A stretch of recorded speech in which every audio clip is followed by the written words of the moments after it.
Bueno, muy buenos días para todas y todos. Saludo con mucho afecto, respeto a todos los que atendieron la invitación a participar en esta reunión de suma importancia. Agradecemos a todos los asistentes, a los estados hermanos que estuviesen también conectados de los áreas de Nuevo León, de Tamaulipas, Durango y compartiendo con Sinaloa. Asimismo, la doctora Alexe Alatorre, quien es la directora nacional del CENSIDA. Nos acompaña el doctor David Uriarte Gastelum, quien es el coordinador regional acá de la Federación Mexicana de Educación Sexual y Sexología como asociación civil a nivel nacional. Muchas gracias. Le cedo la palabra al doctor David Uriarte a efecto de que inicie con sus mensajes. Gracias, doctor Efrén. Bueno, la Federación Mexicana de Salud Sexual y de Sexología tiene uno de los objetivos fundamentales cuando hablamos precisamente de la sexualidad humana. Y máxime en este día, que es viernes 4 de septiembre, es el Día Mundial de la Salud Sexual. El objetivo fundamental es construir conciencia, es decir, que nos demos cuenta todos, que nos demos cuenta todas, de la importancia que implica la salud sexual. Es decir, la salud sexual, al ser inherente al ser humano, inicia en la fecundación y concluye con la muerte. Y cuando digo inicia con la fecundación es porque ahí empieza el sexo cromosómico, y cuando concluye la muerte es porque el hecho de tener 70, 80 o 90 o 100 años de edad no implica que no haya un ejercicio de la sexualidad, porque hay que recordar que una de las principales confusiones cuando hablamos de la sexualidad es la genitalidad.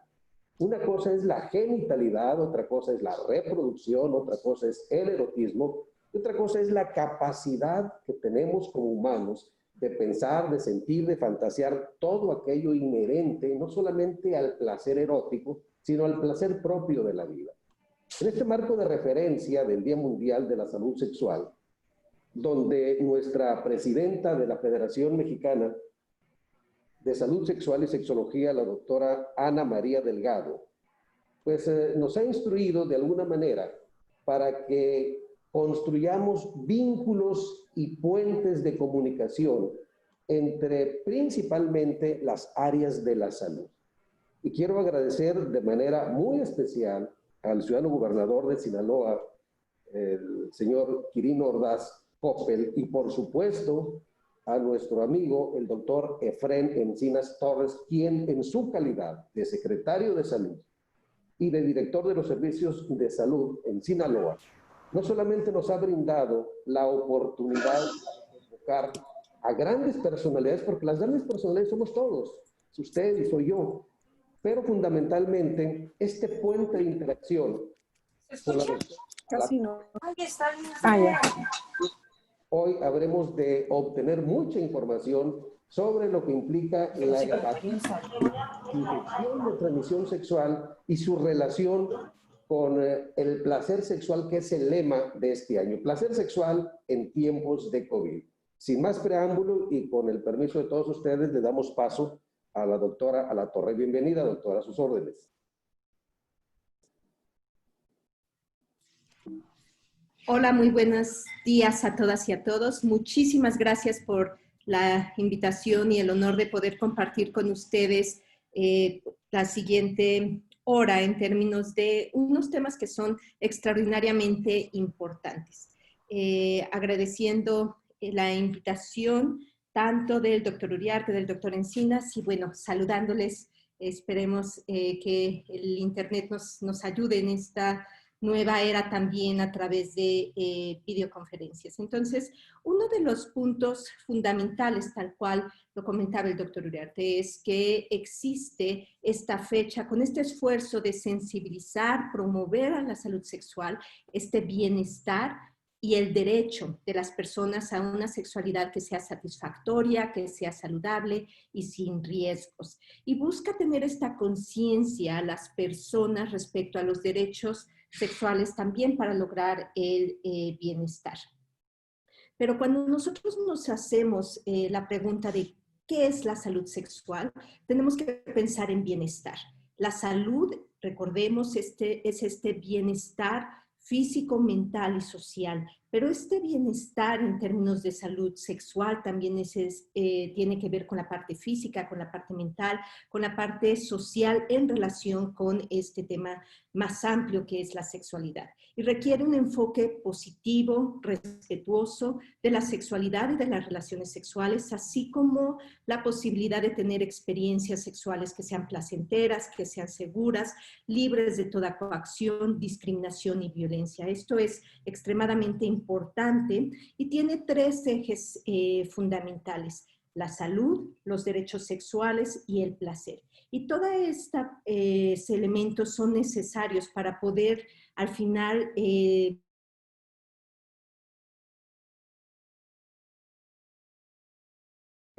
una de las más grandes emergencias epidemiológicas de los últimos 100 años que ha enfrentado el mundo.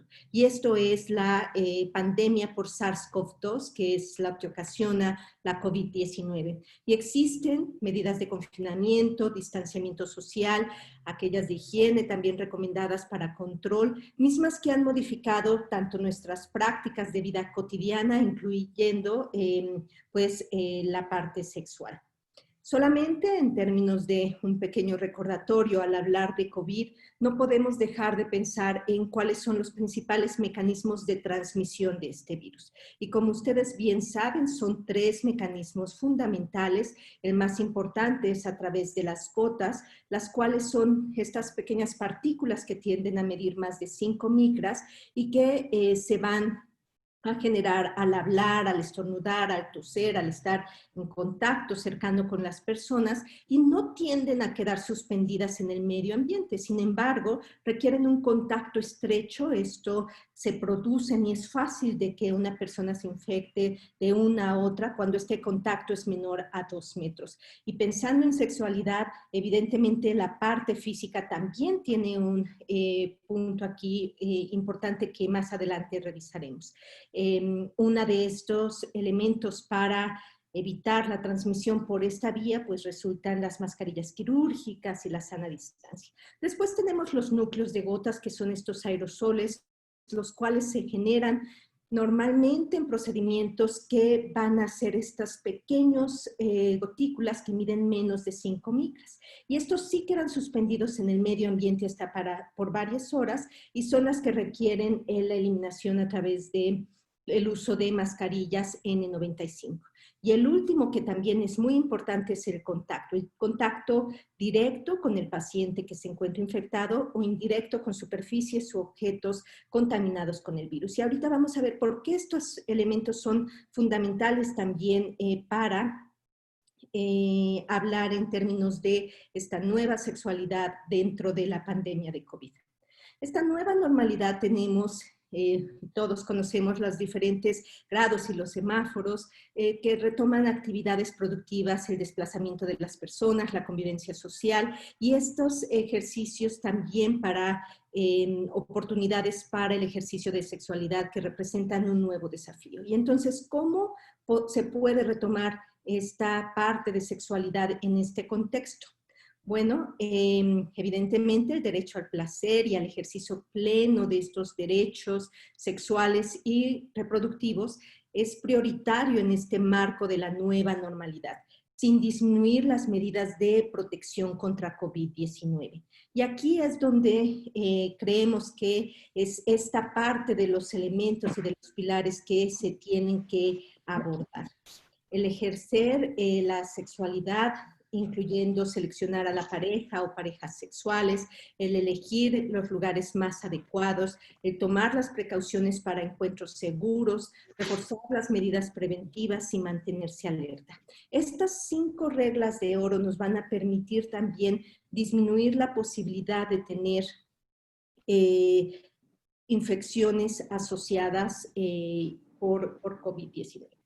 ¿Por qué es importante el seleccionar a la pareja o parejas sexuales antes del encuentro? Evidentemente, la presencia de los síntomas hace que sea más fácil de transmitir la infección de una persona a otra. Si bien sabemos que es factible que se pueda hacer la transmisión por SARS-CoV-2 en personas asintomáticas, la posibilidad se incrementa significativamente si la persona tiene síntomas. Entonces, una parte importante, si son parejas nuevas, es preguntar por presencia de síntomas. Y si ha tenido el diagnóstico y fue dado de alta en menos de 14 días, hay que evitar o suspender este encuentro sexual.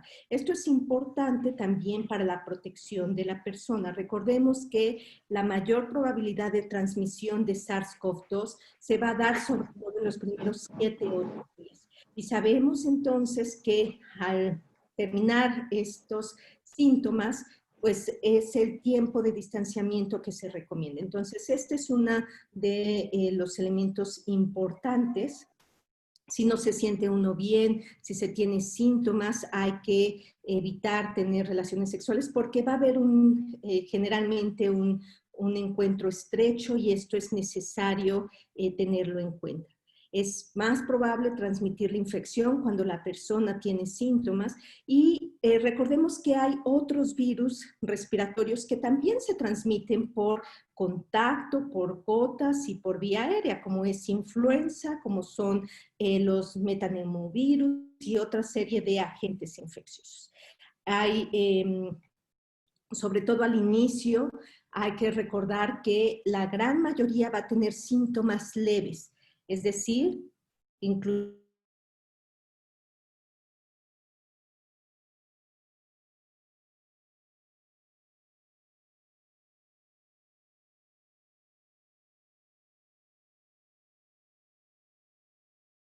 tiene un semáforo para COVID, pues se tiene un semáforo en términos de encuentro sexual. Lo más seguro, el verde, donde sabemos que no tenemos ningún riesgo para contagiarnos, es con uno mismo. Uno es la pareja sexual más segura, ¿no? Entonces, la masturbación en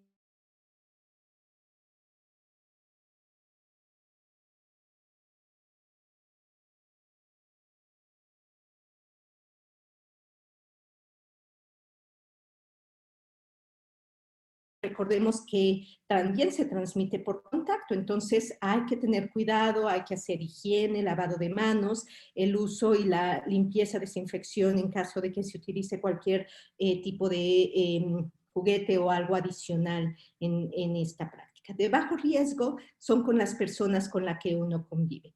Tener relaciones con tu pareja o las personas con las que convives tiene una seguridad es mayor que aquellas, tener relaciones con personas que conoces, pero con las cuales no viven. Recordemos que se van generando estos clústeres o estos grupos de seguridad y entonces si nosotros tenemos contacto con alguien y ese alguien no sigue las medidas básicas de sana distancia, de uso de mascarilla, cuando no se puede asegurar la sana distancia, de no tocarse los ojos, la nariz, la boca, evidentemente esto va a incrementar el riesgo de contagio. Y las prácticas de muy alto riesgo es cuando no se conoce a la persona y cuando también se tiene contacto con múltiples personas desconocidas. Esto es simplemente por los mecanismos de transmisión y por la forma en cómo se transmite el virus. Entre más contacto con personas que no conocemos si tienen o no la infección, podemos tener un riesgo de contagio. Ahora, esto es para COVID. Pero si pensamos también en otras infecciones de transmisión sexual, recordemos que es poco probable para algunas infecciones que las personas presenten síntomas, sobre todo hablando de transmisión para clamidia, gonococo en mujeres tienden a ser al inicio asintomáticas, sífilis en el caso de que ya haya pasado la primoinfección es difícil que una persona tenga síntomas en esta segunda etapa de infección y que por lo tanto también tenemos riesgo de transmisión. Hay que elegir un lugar que sea seguro. Recordemos que se transmite por contacto también. Entonces, el lugar más seguro es el lugar que esté limpio, el lugar donde sepamos que tenemos menos probabilidad de que haya habido personas con síntomas y que hayan dejado a los virus en estas superficies.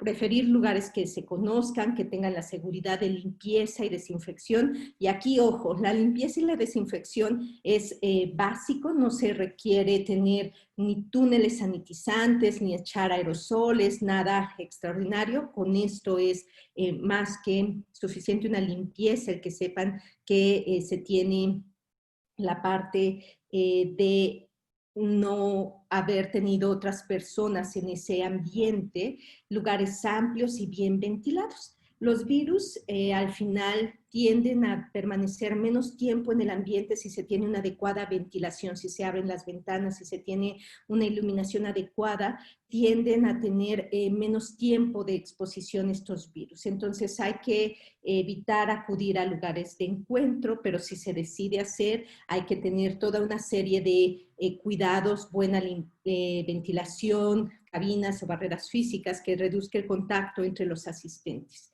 Esto es importante y tomar precauciones para un encuentro seguro, higiene de manos.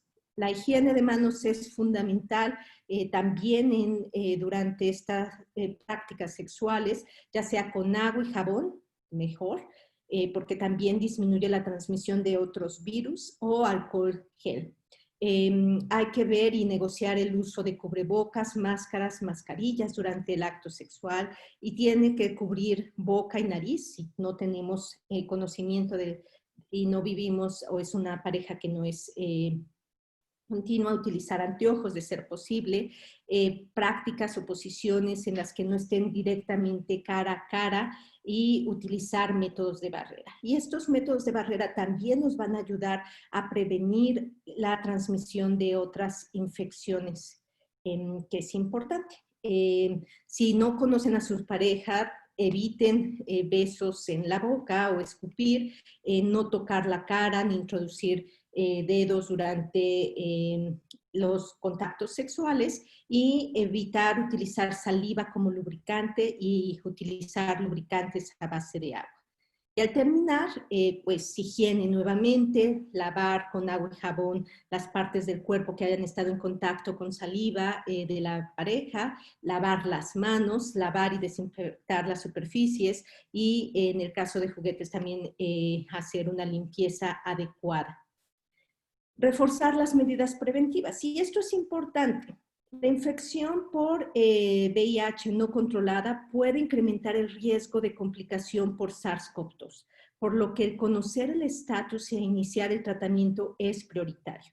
Esto nos remonta nuevamente a la necesidad de subrayar que es fundamental que las medidas de acción de salud pública en términos de salud sexual, en términos de prevención de infecciones, incluyendo VIH, debe de continuar aún durante la pandemia. Si es una persona que vive con VIH, el tratamiento antirretroviral no protege contra COVID, pero es una forma también de eliminar riesgos adicionales de complicación. Las personas que viven con VIH, que tienen CD4 por arriba de 200, no tienen un incremento mayor de morbilidad por SARS-CoV-2. Y si presentan algún síntoma sugestivo de una infección de transmisión sexual, los gobiernos han hecho una labor extraordinaria en continuar las acciones de atención en las unidades de salud. Y bueno, también a nivel federal hemos puesto a disposición un correo que es vih-covid19@salud.gov.mx, que estamos ayudando a las personas que tienen dudas acerca de dónde hacerse el tamizaje, dónde acudir, para poder, a través de los diferentes jefes de programa a nivel nacional, tener esta vinculación para su atención. Y también recordar que esto va de la mano con una estrategia que desde el año pasado se tiene a nivel nacional, que es la estrategia de optimización del tratamiento de sobre todo el tratamiento antirretroviral. Y esto lo que permitió el año pasado es, a través de una estrategia de triple optimización, tener mejores esquemas. En esta gráfica pueden ver los diferentes colores significan diferentes tratamientos. A partir del 2009 pueden ver que había pues varios medicamentos, los cuales se fueron multiplicando, y antes del 2019, a inicios del 2019, se tenían más de 100 diferentes esquemas que recibían las personas que viven con VIH a nivel nacional. Estos son los datos de la Secretaría de Salud, y muchos de ellos en el 2018, inicios del 2019, lo que pueden ver es que eran medicamentos de múltiples pastillas, es decir, las personas que viven con VIH tenían que tomar 2, 3, 4, a veces hasta más pastillas al día, con múltiples efectos adversos, y tenían una barrera contra la infección muy baja. Esto quiere decir que la probabilidad de desarrollar infecciones era altísima, y la probabilidad de que la persona tuviese una baja adherencia también se incrementara. Y entonces, a través de la discusión y la retroalimentación por grupos de expertos clínicos, por organizaciones de la sociedad civil, por parte también del gobierno, lo que se decidió fue mejorar y decir qué es lo que necesitamos y cuáles son los mejores tratamientos para las personas que viven con VIH a nivel internacional. Y entonces se vio, evidentemente, se hizo un cambio de tratamiento, y pueden ver aquí los grandes avances y el efecto que ha tenido gracias a la intervención de las diferentes autoridades sanitarias en los estados, donde de tener más de estos esquemas, ahora la mayoría de las personas tienen esquemas que son de una sola pastilla. Ahora más del 80% de las personas que viven con VIH solo toman una pastilla al día, y tienen muchísimo mejor adherencia, y están teniendo una buena supresión viral. Esto va a incrementar la calidad de vida de las personas. Y recordemos que una persona que vive con VIH que se encuentra indetectable es intransmisible. Esto está teniendo, por lo tanto, un efecto directo también en la disminución del riesgo de transmitir la infección de una persona a otra. Es una estrategia que continuará y que siguen haciendo el esfuerzo a nivel nacional, las diferentes entidades, para poder tener la posibilidad de que las personas tengan mejores esquemas y mejor calidad de vida. Y esta parte también lo que nos permitió, además de mejorar la calidad de vida y mejorar el tipo de esquemas que están recibiendo las personas, es el tener una optimización también económica. Al tener esta parte del tratamiento antirretroviral y de la compra consolidada que permite tener los mismos medicamentos también para las personas derechohabientes al IMSS y al ISSSTE, lo que nos ayudó desde el punto de vista de sector salud fue a tener ahorros. Y estos ahorros, al final lo que se hizo es poder tener una estrategia, que es la estrategia de hepatitis C, y que ahorita vamos a comentar. Es decir, gracias a todo el esfuerzo de las diferentes entidades federativas, estas millones que se lograron ahorrar y tener mejores esquemas, lo que se convirtió es en un Plan Nacional de Eliminación de Hepatitis. Hay que mantenerse alerta y recordar entonces que estos accesos a los servicios de salud sexual y reproductiva para prevención de ITS continúan. Y entonces, al tener este ahorro, nos permitió empezar a pensar en otras estrategias también para salud pública. Y una de estas es justamente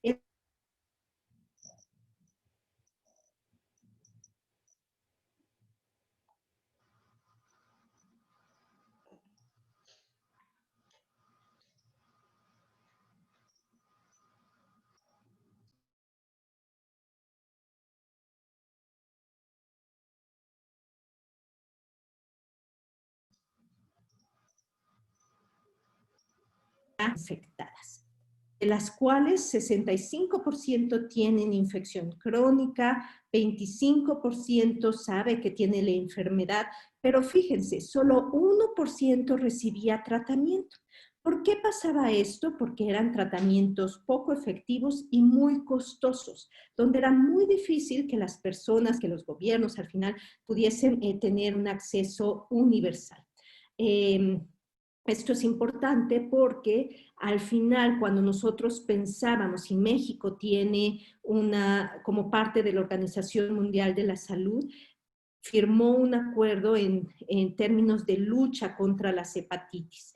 Y para el año 2030 se pretendía tener una eliminación de las hepatitis. Entonces, evidentemente, si tratábamos al 1% de este casi 500,000 de personas en México con hepatitis C, pues jamás íbamos a lograr este objetivo para el año 2030.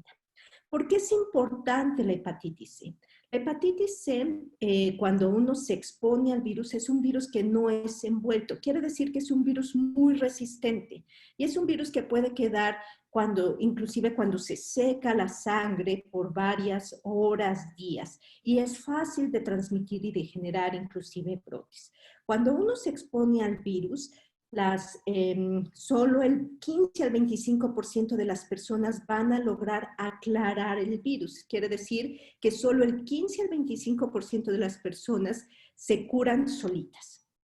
Todas las demás van a generar una infección crónica, una infección que puede producir manifestaciones en el hígado, pero también puede producir manifestaciones fuera del hígado. ¿Cuáles son estas? Se asocia con insuficiencia renal, se asocia con insuficiencia pancreática, con depresión a largo plazo. Y en 20 a 30 años después de que nos expusimos al virus, va a generar cirrosis. Y esta cirrosis, como ustedes saben, va a tener un impacto muy importante en la calidad de vida de la persona.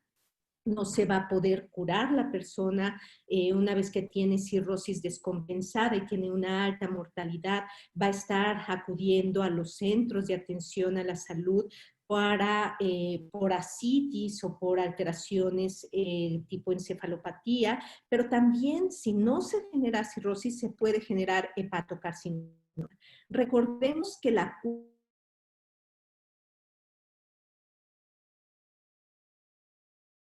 a problemas hepáticos, a la cirrosis. Y de estas se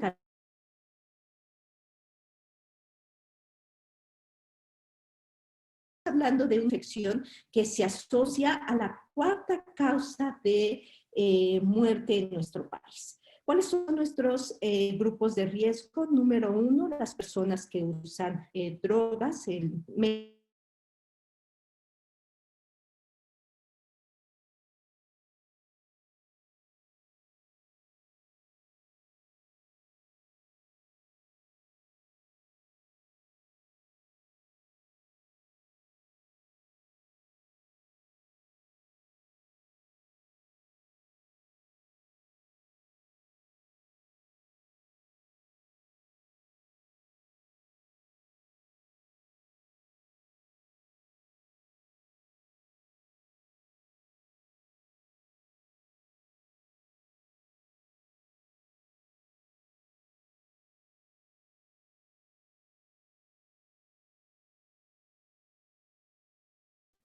¿me escuchan? Perdón. Escuchamos. Adelante. Se ve la...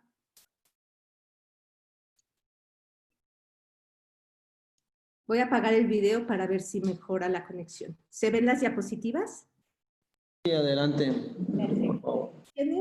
Las personas que viven con VIH y que tienen hepatitis C tienen también un incremento de riesgo de mortalidad.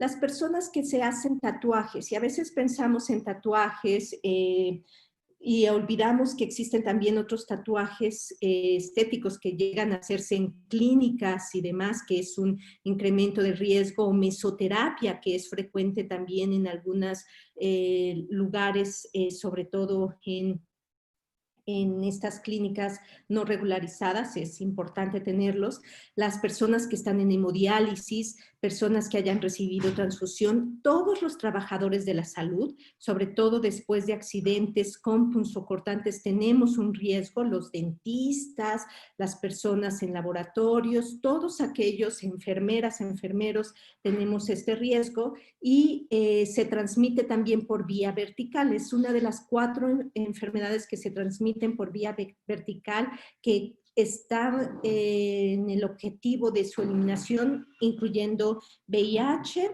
sífilis y Chagas para algunas zonas. Pero fíjense, esto es muy importante. 20% de las personas no tienen identificados factores de riesgo. Quiere decir que no presentan ninguno de los factores que están mencionados aquí y que tienen hepatitis C. Y entonces son personas que probablemente pues acudieron a un dentista que no siguió las medidas de desinfección o acudieron y se hicieron una parte inclusive cosas tan banales que uno podría pensar como un manicure, pedicure y podemos exponernos a este riesgo. Entonces, siempre tenerlo en cuenta y que se puede transmitir por vía sexual. Ahora, ¿qué es importante aquí también? Que la hepatitis C es curable. Previamente la hepatitis C tenía un tratamiento que dependía del genotipo que tenía la persona. Existen 6 genotipos, 6 variantes fundamentales del virus de hepatitis C y antes el tipo de tratamiento que se les daba, se tenía uno que hacer una genotipificación, es decir, saber a qué genotipo era tenía la persona para decidir el tratamiento. Y eran tratamientos muy largos, a veces de 6, 12 meses, con muchos efectos adversos, caros, que impactaban en la calidad de vida de las personas y que tenían una probabilidad de curación muy baja.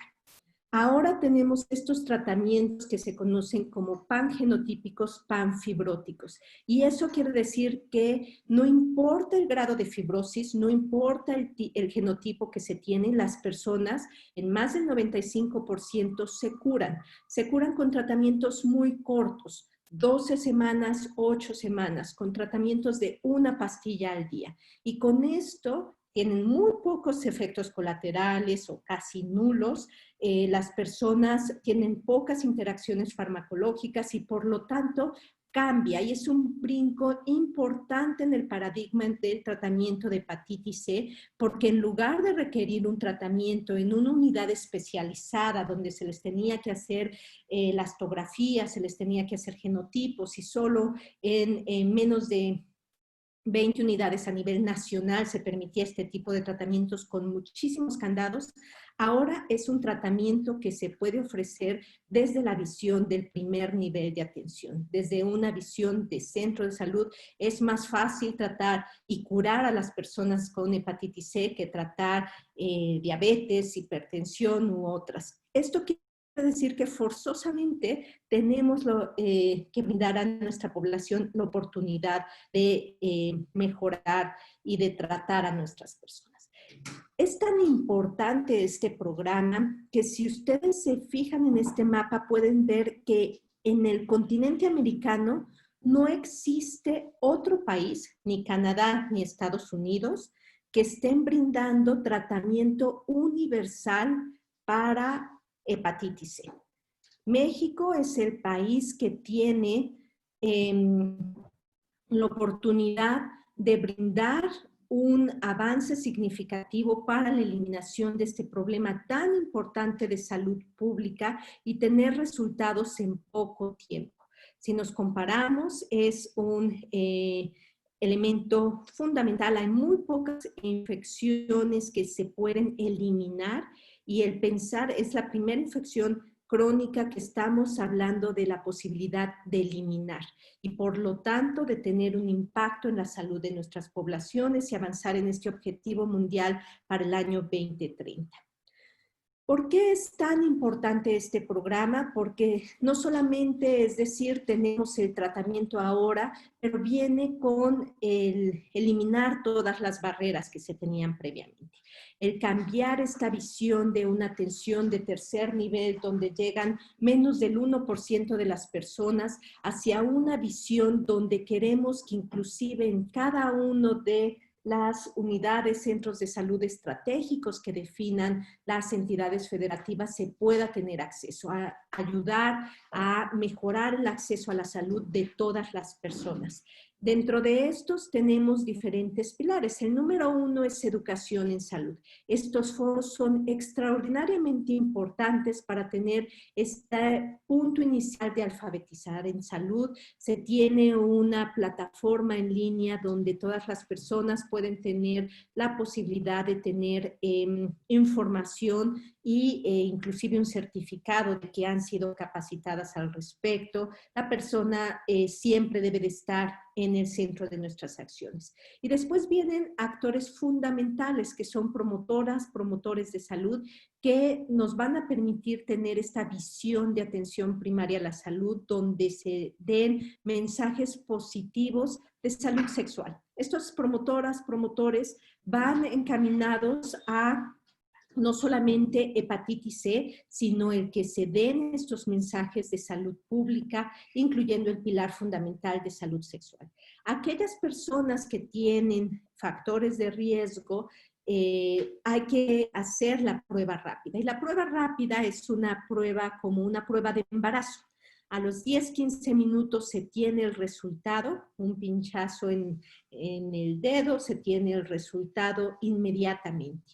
Y esta prueba después se tiene el diagnóstico en un solo paso donde lo vamos a confirmar a través de carga viral. Se le toma sangre a la persona y se ve si tiene carga viral positiva, también para hepatitis B, una biometría hemática, creatinina, pruebas de funcionamiento hepático, y nos va a permitir entonces saber dónde se puede atender esa persona. Si la persona tiene exámenes basales y su evaluación inicial sin alteraciones, se puede tratar a esta persona en el primer nivel de atención. Ya que damos una pastilla al día por 3 meses, la persona se cura. Pero si la persona tiene insuficiencia renal, vive con VIH, trasplantado, es una mujer embarazada, ya tiene cirrosis, es menor de 18 años, aquí se requiere una unidad especializada para el acompañamiento. Muchos de estos tratamientos, entonces, nuevamente serán acortados y simplemente la evaluación adicional que se tendrá que hacer. Después se hace una carga viral de control a los 3 meses y tenemos 2 opciones. La persona se curó y entonces lo que queremos es que se eviten reinfecciones, o si la persona no está curada, entra a un tratamiento de rescate, y todo esto, las pruebas de tamizaje, la prueba confirmatoria, el tratamiento, la carga viral de control y el tratamiento de rescate está incluido y las autoridades sanitarias tienen acceso a esto. Entonces es un avance y esto es el fruto de la acción que llevaron a cabo y al que nos ha permitido gracias a esta optimización inicial para ellos. Se tiene una plataforma de información estandarizada que va a permitir que no se tengan que hacer 1000 formatos más, que esto esté alineado con la vigilancia epidemiológica y que las personas, las comunidades, cada una de las entidades pueda tener esta información a través de reporteadores fáciles y en tiempo real. ¿Quiénes hay que hacerse la prueba? Entonces, si le han comentado que se tiene alteraciones en las pruebas de funcionamiento hepático, si se han recibido transfusiones, trasplantes, hemodiálisis, si es una persona que vive con VIH, cualquier persona que tenga perforaciones o tatuajes, si se han utilizado drogas inyectables o inhaladas, si se encuentra embarazado o planea hacerlo, si la madre ha sido diagnosticada algún familiar con hepatitis C, si tienen prácticas sexuales con riesgo de exposición a sangre, si trabajan en el ámbito de salud o han tenido accidentes con material punzocortante, hay que hacerse la prueba. Entonces, existe también esta parte de vinculación porque sabemos que pues estamos y continuamos durante la pandemia y que esta parte de acompañamiento de poder dirigir a las personas hacia dónde hacerse estas pruebas de tamizaje son fundamentales. Y esta es la visión. ¿Quién puede tener hepatitis C? Todas y todos. Pero lo más importante es que se cura, que se tiene el acceso al tratamiento y que las personas no tienen por qué en 20, 30 años tener cirrosis. Y así pensamos que es factible alcanzar el objetivo de eliminar la hepatitis C como un problema de salud en México a través de estas estrategias donde las personas, las comunidades se encuentren en el centro y donde todos participemos al unísono para lograr nuestros objetivos. Entonces, la salud sexual es un componente fundamental del bienestar de las personas y también de la salud pública. La nueva normalidad también requiere esta parte de una nueva sexualidad donde estemos ante... Más gracias.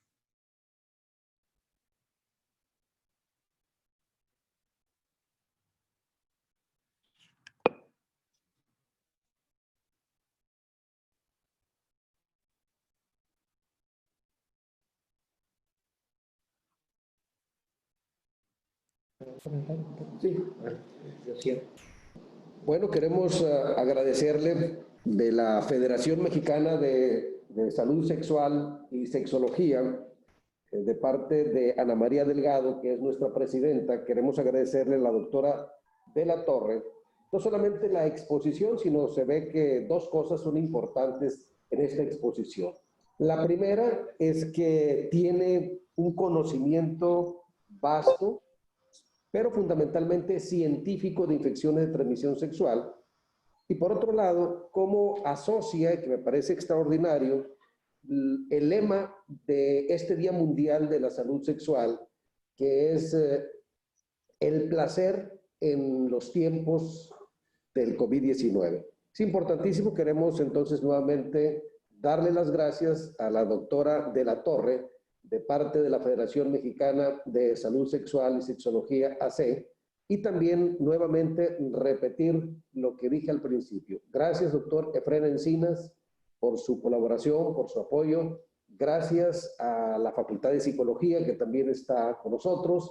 Gracias a todas las jurisdicciones, gracias al sector salud en general, gracias a los integrantes de esta coordinación número 2 de la Federación Mexicana de Salud Sexual, que dije al principio es Sinaloa, Durango, Nuevo León y Tamaulipas. En este marco del Día Mundial de la Salud Sexual, solamente me resta, aparte de agradecerle a la doctora de la Torre su exposición, darle el uso de la voz a nuestro secretario de Salud en Sinaloa, el doctor Efraín Encinas Torres, para efecto de que clausure este evento. Muchas gracias, doctor Uriarte.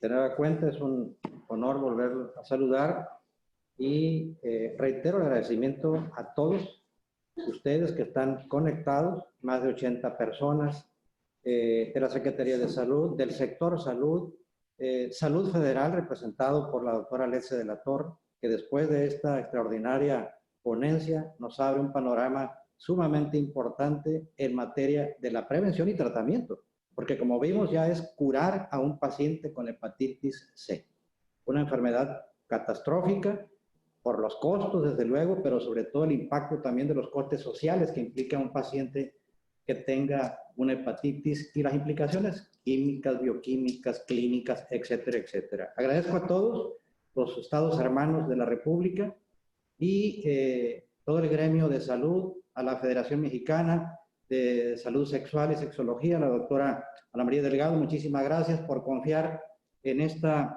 coordinación muy estrecha de la mano con su coordinador regional que tiene aquí el doctor David Uriarte Gastel, amigo de muchos años, y sabemos de la competencia profesional y personal del doctor Uriarte. A todos, sin excepción, agradecer siempre la disposición. Me hace recordar, y aquí voy a tomar algunos aspectos como endocrinólogo, sobre lo que ahorita señalaba David en materia del sexo cromosómico. Cuando los seres humanos tienen su relación sexual, al margen de que seas responsable o irresponsable, permítame utilizar esto, pero siempre con la mejor de las intenciones, pues lógicamente aportan cada uno el cromosoma sexual. El hombre va a aportar un X o un Y y la mujer sus dos, uno de los X que tiene. Y así se forma el primer sexo cromosómico o genotípico, XX o XY. Y ya sabemos que si es XY va a ser un varón, si es XX va a ser una mujercita. Después vendrá la orientación hacia el segundo sexo. Si es genotípicamente hablando un varón, lógicamente las tendencias internas bioquímicas embrionarias enzimáticas van hacia la formación de testículo o de los ovarios. Y es el segundo sexo, es el sexo gonadal. Y ahí intervienen aspectos muy importantes de biología, embriología, etcétera, enzimático, de endocrinología de la reproducción, en fin, como es la inhibición del factor de Müllerian para que actúen los conductos de Wolff. Y después de ello viene el tercer sexo, que es cuando nace el bebé, ¿verdad? Y pues ya lo vemos, y vemos los caracteres sexuales, y nace y decimos, bueno, fenotípicamente es un niño o es una niña. Es el tercer tipo de sexo, es el sexo fenotípico. Y después viene el sexo de crianza, el papel de identificación del niño como niño o de la niña como niña. Y ahí influye mucho el manejo de esa crianza por parte de sus padres, de la familia, que los vaya a dirigir y a enseñar a construirse en la vida como seres humanos. Todo esto es una gama de circunstancias de lo que es la maravilla del ser humano, desde la concepción hasta su crecimiento, desarrollo y todo lo que implica la estructura del ser humano. Muchísimas gracias. Perdónenme que me haya extendido un poquito en este comentario. Lo que viene a reforzar, pues, el interés de toda la medicina pública y privada, desde luego, de México y del mundo entero.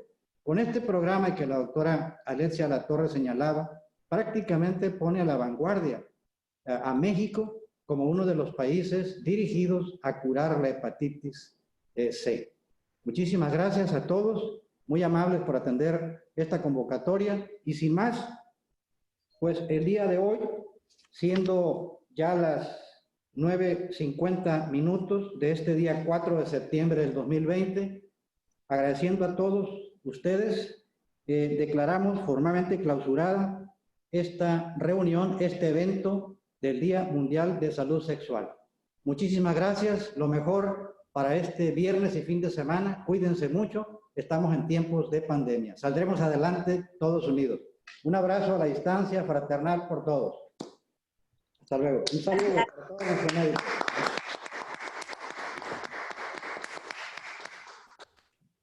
Gracias. Gracias, doctora.